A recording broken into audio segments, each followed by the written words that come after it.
dans cette nouvelle vidéo. Alors, aujourd'hui, j'ai envie de faire une vidéo là, sur un fond que j'ai en tête.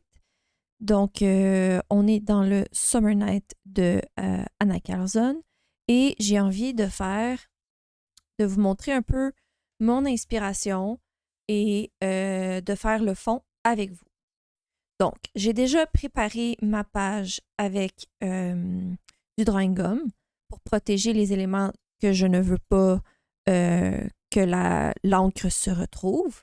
Et je voulais vous montrer un peu mon inspiration. Donc, mon inspiration, j'avais déjà une idée en tête pour ma montre.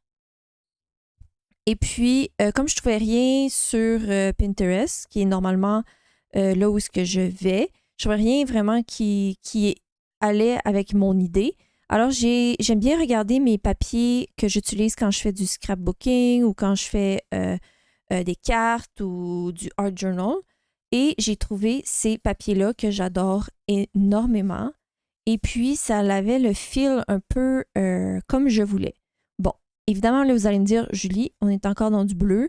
Oui, j'admets complètement que j'adore le bleu et j'ai envie de faire un fond, justement, avec ce style-là.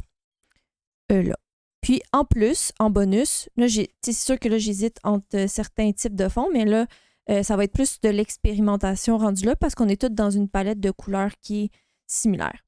Puis, en plus, avec ça, ça venait avec un personnage, ici, comme ça. Et ce personnage-ci, j'ai envie de faire les couleurs qui sont là avec le personnage à côté. Je ne ferai probablement pas le personnage tout de suite. Je verrai.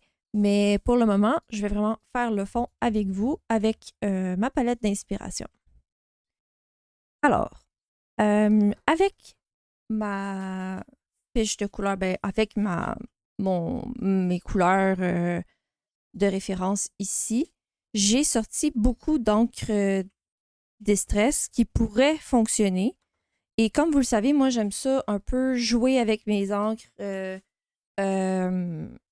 J'utilise beaucoup d'encre des fois pour un fond, mais c'est parce que j'essaie des choses. J'en mets beaucoup de différentes couleurs parce que les couleurs peuvent se mélanger et être en mesure d'arriver avec un résultat qui nous plaît.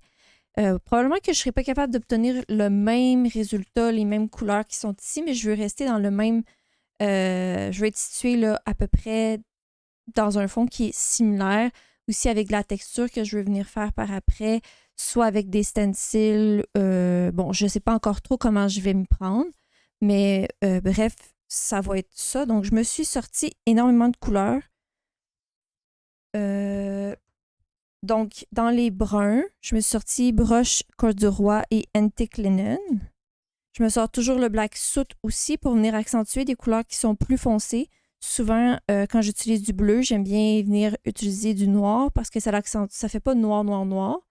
Ça permet justement d'accentuer le bleu qui soit un petit peu plus foncé.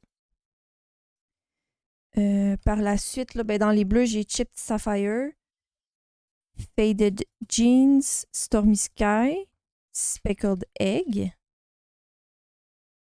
et j'ai Weathered Wood, qui est pas vraiment un bleu, mais il est un peu bleuté. Je lui ai sorti des verts parce que je trouvais que le Pine Needles pourrait venir me permettre d'avoir une couleur bleu-vert comme qui c'est pas c'est un bleu délavé. C'est pas un bleu franc. Donc, je voulais voir si j'allais travailler cette couleur-là avec. Et après ça, là, dans les traces de vert, parce que dans d'autres papiers, vous voyez, il y a comme un peu de vert et tout. Je ne sais pas encore si je vais en mettre sur mon fond, mais ça me donne une idée de, en fait, ma palette de couleurs que je veux. Donc, j'ai Forest Moss, Peel Paint et aussi, là, dans des gris, j'ai Pumice Stone. Donc, ça, c'est les couleurs que je me suis sorties. Est-ce que je vais toutes les utiliser? Probablement pas. Mais dans le fond, là, vous allez voir un peu, je vais travailler mon fond. Puis le but, c'est d'avoir du plaisir, justement, à faire... c'est un peu de... Moi, je vois ça un peu comme du mix média. Là. Donc, on mélange nos encres ensemble, on a du plaisir. Puis, dans le fond, c'est ça qui est... C'est un fond très c'est très aléatoire où ce que les couleurs sont mises et tout, puis c'est ce que j'ai envie de faire avec ce fond-ci. Donc voilà. Alors j'ai décidé de vous faire une voix off aujourd'hui. Donc dans le fond, c'est juste la même technique que j'ai utilisée pour le Tales from the Witch Cottage que j'ai fait. Donc je vais vous le mettre dans le petit si jamais ça vous intéresse. Donc en ce moment, je suis en train de faire un fond au complet avec ma couleur la plus pâle, donc Speckled Egg. Ça me permet d'avoir un fond complet avec ma couleur la plus pâle pour éviter, quand je vais faire mes ombres plus foncées, ça va m'éviter d'avoir un papier blanc qui reste, m'assurer que tout mon papier est coloré. Et je trouve ça plus facile après ça de venir travailler mes dégradés. Donc je ne vous montrerai pas au complet là, comment je m'y suis pris. C'est exactement la même chose. J'ai ma brosse, je mets mon encre sur ma brosse. Je pèse pas trop fort, c'est pour ça que ça paraît pas beaucoup à la caméra. Mais ça me permet de pouvoir mettre ma première couche d'encre. Ça me permet de mettre de la couleur partout. Justement pour m'assurer là, après ça de m'aider en fait dans mes mélanges par la suite. Donc ce fond là c'est un fond très aléatoire.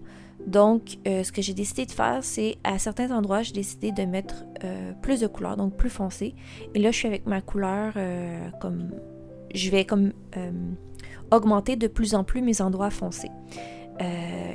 Donc, c'est vraiment aléatoire. J'identifie de façon complètement parce que ça me tente de mettre plus foncé là, ça me tente de mettre plus foncé pâle à une autre place.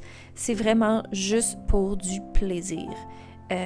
C'est vraiment... ce fond-là, c'était vraiment essayer de me lâcher lousse un peu avec mes couleurs, d'en mettre où est-ce que ça me tente, sans trop me poser de questions. Un peu ce que j'avais fait avec le coloriage Tales from the Forest Kingdom.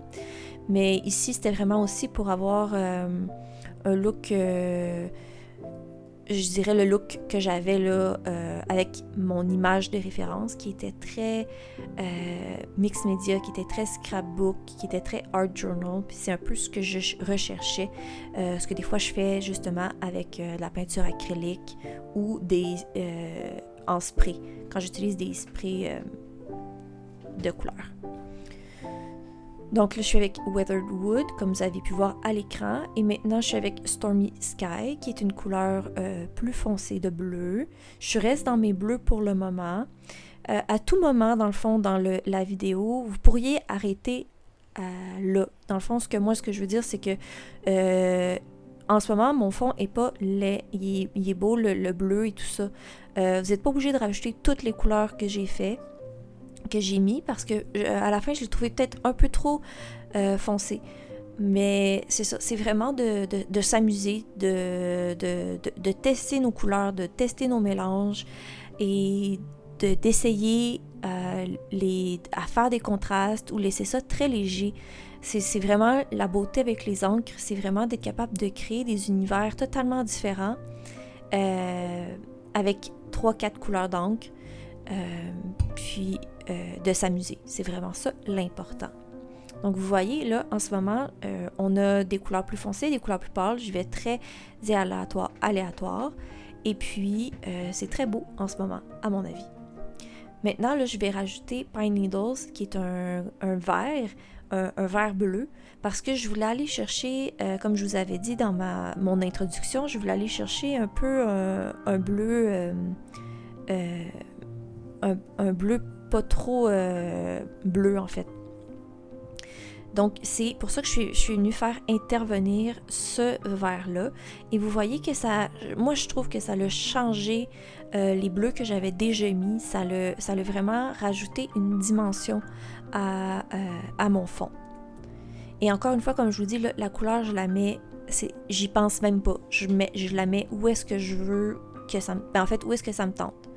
Donc, à certains endroits, c'est plus foncé, je mets plus de pigments et à d'autres non. Et je me gêne pas d'utiliser le restant de pigments que je vais avoir sur ma brosse pour venir le déposer à des endroits qui sont plus pâles.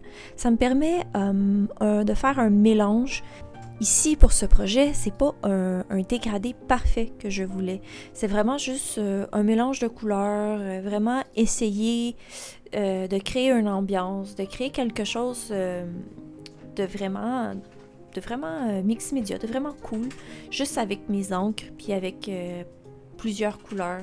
Il y a certains encres que je rajoute, comme ici, là, j'ai rajouté Pumice Stone, qui est un gris, qui, à la caméra, on voit pas la différence, mais ça m'a permis de ramener un peu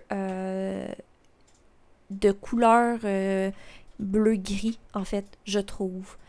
C'est pas nécessaire, c'est vraiment, je vous avais dit, je me suis sorti une palette de couleurs, je me suis sorti des encres qui me tentaient, qui allaient fonctionner pour le fond que j'avais en tête, et puis je les ai utilisées, je les ai sortis, je les ai pris, je les ai utilisés, et c'était vraiment essai-erreur. On est là, encore une fois, je me répète, mais c'est vraiment pour s'amuser. Il faut voir ça comme ça, les encres... mais surtout pour ce type de fond-là. Voilà. Donc là, comme je vous avais dit, j'utilisais le noir pour accentuer mon bleu foncé que j'avais mis. Et vous voyez, on n'est pas dans du noir, on est vraiment juste... mon bleu devient plus marine à mes yeux, à moi. Donc là, je viens faire intervenir mes bruns. Parce que j'ai mis un Antiklinen parce que je voulais pas que mon brun, là, le brush corduroy que je suis en train de rajouter, soit un peu perdu. Encore une fois, comme je vous dis, je veux un mélange de mes couleurs. Ça ressemble aussi un peu à ce que je fais avec mes crayons de couleur. C'est de m'assurer d'avoir une uniformité, d'avoir un lien entre mes couleurs. Et puis le brush corduroy, vous voyez, je l'utilise d'une façon différente. Je fais des traits avec ma brosse juste de couleur. Je fais pas un mélange, je fais vraiment des traits.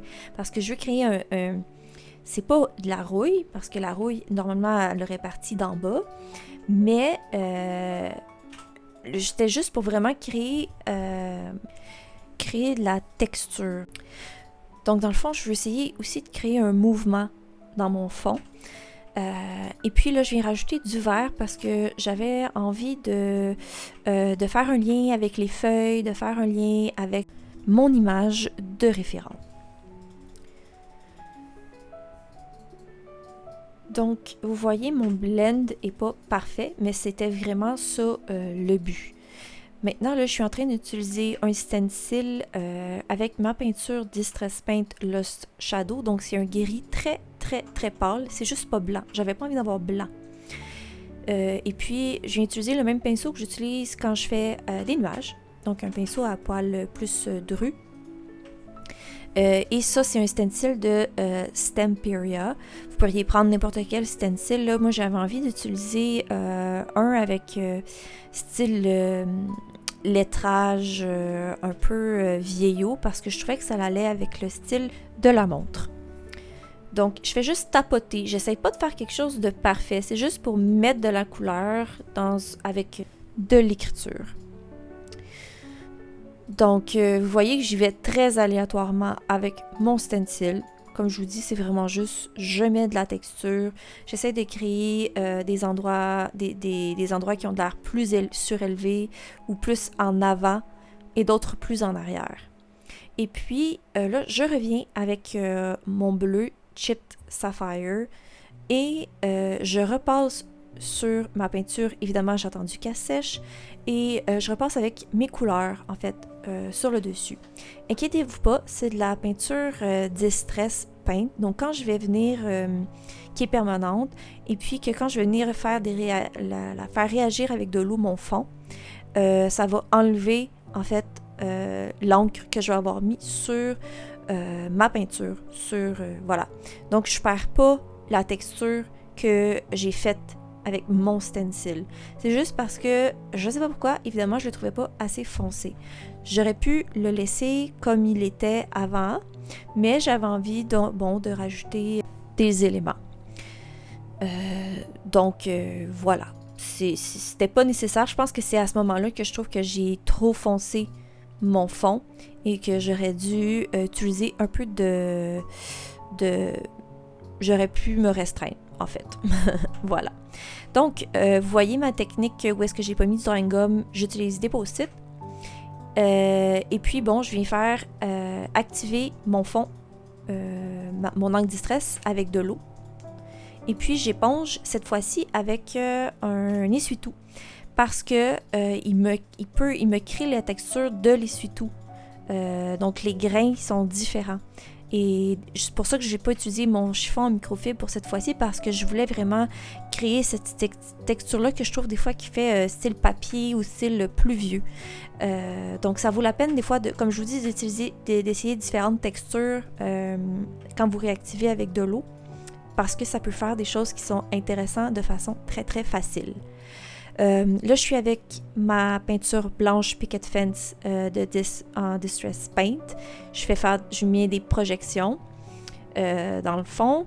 Et puis là, je prends les bruns, donc les encres que j'avais utilisées bruns, que je mets avec un peu d'eau et puis je fais encore une fois des projections. Vous voyez, là, je trouvais que c'était pas assez foncé. Je suis allée chercher d'autres couleurs, d'autres bruns plus foncés que j'avais déjà sortis. Et puis, pour finir, j'utilise, une peinture métallique, le Tarnished Brass, la Distress Paint, parce que j'avais envie de créer un élément différent de ce que je fais d'habitude.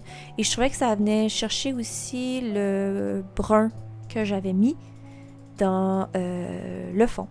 Donc, c'est ce qui complète mon fond. Alors, c'est ce qui complète ma vidéo aujourd'hui. J'espère que vous avez apprécié ma vidéo.